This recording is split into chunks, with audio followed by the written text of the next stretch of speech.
এখন আপনার ভ্যান গাড়ি ছাড়া উপায় নাই, ভ্যান গাড়িতে তুইলা নিতে হবো।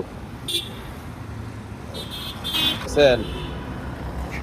সাহায্যকারী বন্ধু এই সমস্ত অনেকগুলো। এবার লাগান দেন, প্যাঁচটা আগে লাগা। এক্সেল তো হ্যাঁ,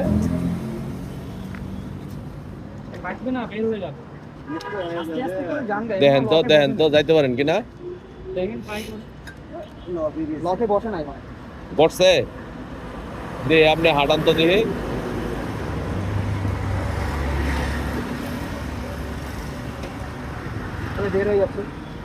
বাইরে দিচ্ছে না, ওই যে বাইরে পড়তেছে, বাইরে যাইতেছে না, ওই যে তেরা হয়ে গেছে।